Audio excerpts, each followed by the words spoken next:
Hey guys, XFL Jim here to give you my team preview for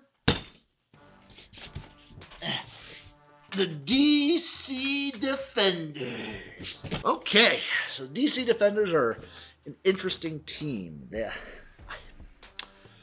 I'm having trouble putting a pin on this team, figuring out where they're gonna be in the whole grand scheme of things, huh? They got De'Aaron King, they got Jordan Ta'amu, they got grungy Eric Dungy.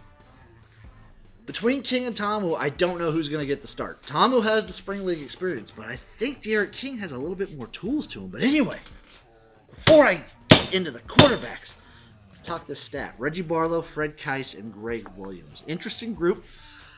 I think they're pretty decent. I think their defense is going to be pretty good for the Defenders, which is apt being the title. But anyway, back to the quarterbacks. I think De'Aaron King is the guy. I like his tool set. I like his ability to throw a little bit more than Jordan Ta'amu. But I feel like Ta'amu doesn't leave the USFL unless he's basically guaranteed a starting job. So we'll have to contact USFL Jim about what he believes about Jordan Ta'amu. Right? Moving on to the running backs. Abram Smith, beast at Baylor. Great pass blocker. Great runner. Puka Williams, amazing at Kansas. The guy's pretty darn good. He's a pretty fucking good pass catcher too. And Raquel Armstead, he's a good run. This is a good running back room. They got a bell cow in Smith. They got a great slot in guy with Williams. I think this running back room is pretty damn dangerous. Maybe number 3, top 3, I believe for sure.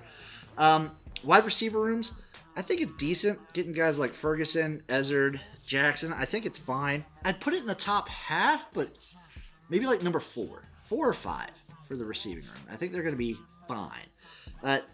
Tight end, I think they have a good rotation between Moore McKinney, Wolf, and Barry.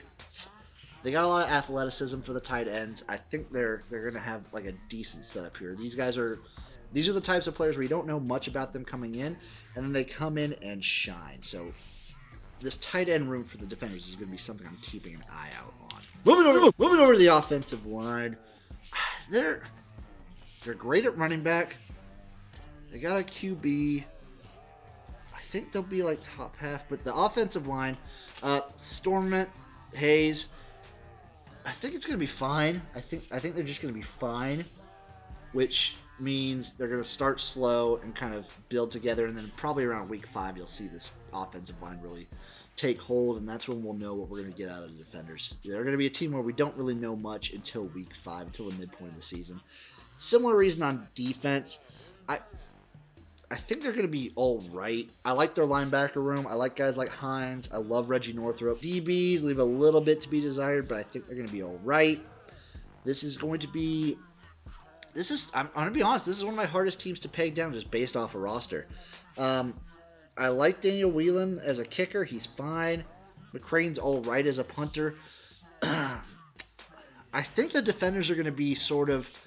We see it in every league. I think the Defenders might be my benchmark team where the good teams won't lose to them, but they're not going to lose to any bad teams. I think they're going to be the mark of whether you're a good team or not is if you can beat the Defenders. I think they're going to be solid enough that they won't lose to anybody they shouldn't.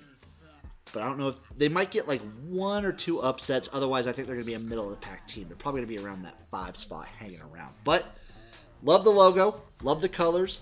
I'm rooting for them. I'm rooting for every team, damn it. I'm XFL Jim for a reason. But the Defenders,